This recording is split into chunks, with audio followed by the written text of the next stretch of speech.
안녕하세요. 오늘은 또 이제 그 식물에 사는 그 벌레, 해충에 대해서 얘기를 해보려고 하는데요. 해충은 식물을 키우는 데 있어서 항상 어김없이 생기는 것 같아요. 이제 뭐 없다가도 있고 있다가도 없고 하는데요. 저희 집에도 이제 식물이 많다 보니까 이제 해충이 묻어오기도 하고 또 생기기도 하고 하더라고요. 그런데 이제 그때그때마다 방제를 하거나 관리를 해서 이제 해결을 하는데요. 이제 깍지벌레, 특히 이제 관엽식물, 잎이 두껍고 넓은 그 관엽식물에 잘 생기는 그 깍지벌레가 이제 경우에 따라서는 이렇게 작은 잘 자란 잎에도 또 생기는 경우도 있더라고요. 근데 이제 드물고 대체적으로 이제 잎이 넓고 두꺼운 잎에 잘 생기는데요. 지금 자세히 보면 그 인맥을 따라서 이렇게 조그맣게 보여요. 근데 이제 언뜻 보면 보이지 않는데 자세히 보면 알 수가 있고요.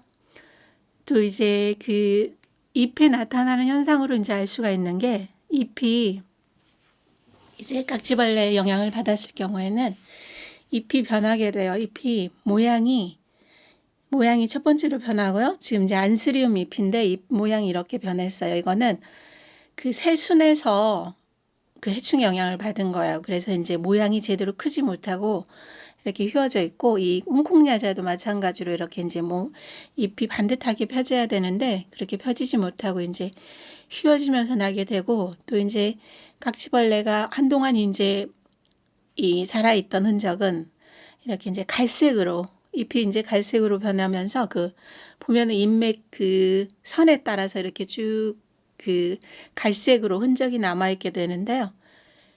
이제 갈색으로 돼서 점차적으로 또 이제 색이 짙어지고, 그러다가 이제 잎에 구멍이 나게 되는 거죠. 이제 오랜 시간이 지나면. 그래서 이제 그 깍지벌레는 눈에 보이지 않는다 해도 그 해충제를 뿌려줘야 되는데요.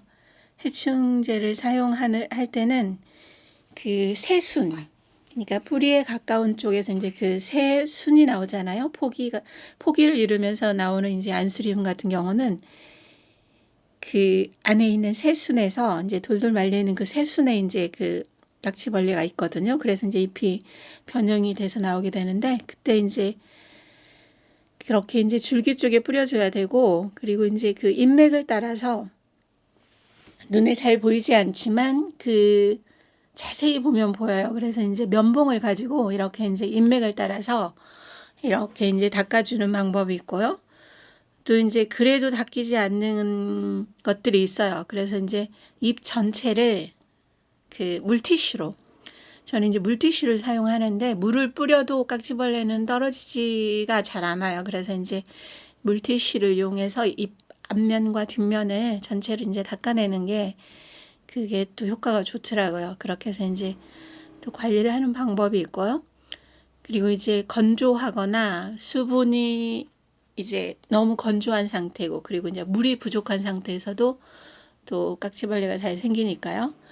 이제 눈에 보일 정도에서 이제 관리를 하려면 굉장히 많이 급속도로 번져버리니까, 눈에 보이지 않을 때 이제 찾아가지고 미리 방제를 하는 게 이제 효과적인 것 같아요. 그래서 이제 식물이 갑자기 잎이 잘 나오다가 모양이 이제 변형이 돼서 나온다거나, 새 잎이 잘 나오지 않고 자꾸 말린다거나, 그러면 이제 해충에 감염된 것으로 보는 게 맞는 것 같아요. 그래서 이제 저도 이제 여러 홍콩야자도 그랬고, 또 대엽 홍콩야자, 그리고 이제 여러 식물들을 봤는데, 확실히 해충 영향을 받았을 때 잎 모양이 다르게 나오더라고요. 그래서 이제 해충 관리가 중요한 것 같아서 오늘은 이제 깍지벌레에 대해서 좀 얘기를 해봤습니다.